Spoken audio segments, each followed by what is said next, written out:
Now, China is to host several leaders of Arab states next week in Beijing. Among the delegation, Egypt's President Sisi, Bahrain's King Hamad, Tunisia's President Zayed, and the Emirati President Sheikh Mohammed bin Zayed. Well, to talk more about all of that, Carice Witte is the founder and executive director at the Signal Group. Thank you very much for being with us, Carice. So, the Chinese Vice Foreign Minister today denied that Beijing is trying to fill a power vacuum in the Middle East, a vacuum left by the United States. What do you make of those comments? China is continuously pursuing its interests. On the one hand, it looks to us from the outside like it is filling a power vacuum or making a move to take more control over relations between among the Arabs, between the PLO and Hamas, for example, to build on their Saudi-Iran rapprochement agreement. However, the Chinese want to portray it in a way that's different. They don't want to look like the U.S. They don't want to appear to be pursuing a similar approach to the U.S. or different tactics, different strategy, different cultural framework, so that it looks like they can be, or they would like to portray themselves as being friendly to all the nations, working with everyone in order to achieve peace in the region, to be against aggressive acts like we see when the U.S. was shooting back at the Houthis in Yemen. China said that there was no UN mandate for this. So they're pushing to look like they're taking a very different track. Whether or not they're actually filling a vacuum is another question, and I would say that they're probably right. They're probably not stepping into the U.S. shoes. And how does China's tolerance of non-state actor terrorist groups in this part of the world compare with how they deal with such threats at home? They see it as totally separate issues.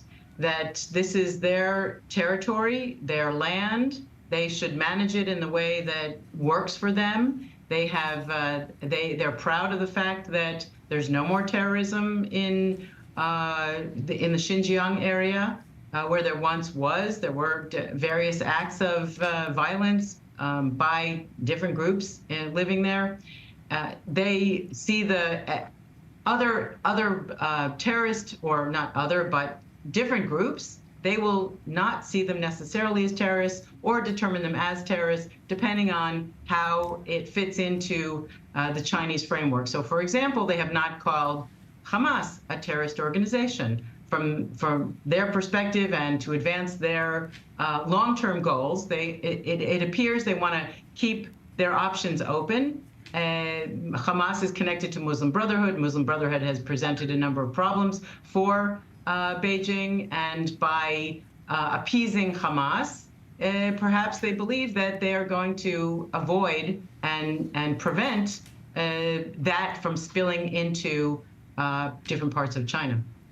Now, China did manage to pull a rabbit out of the hat a year ago, didn't it? It shocked everyone by brokering that deal between Iran and Saudi Arabia. We don't know how deep that goes, but they did get a handshake and they did get a deal. I mean, might they have some fresh ideas when it comes to solving the conflict here?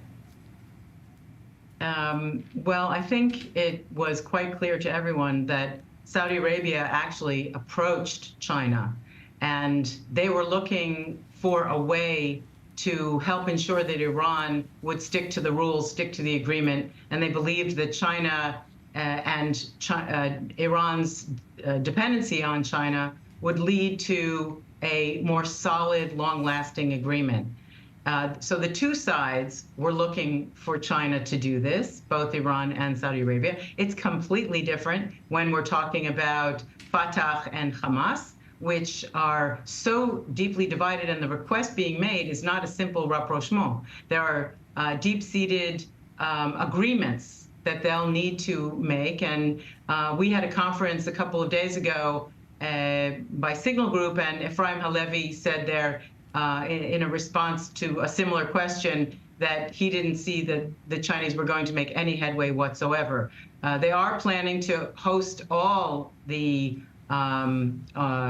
different Arab groups from this region from the West Bank and from Gaza in Beijing in June, and they're hoping to build some kind of joint understanding. But if we look at it historically, and if we look at who the players are, it's hard to see that it's going to work out in any similar way as it did with Iran and Saudi Arabia. And by the way, we're watching Saudi Arabia work on a defense pact or deal with the United States while they still have this agreement with Iran. So how strong, how powerful, how far-reaching is that agreement? Carice Witte at Signal, we appreciate it. Thank you.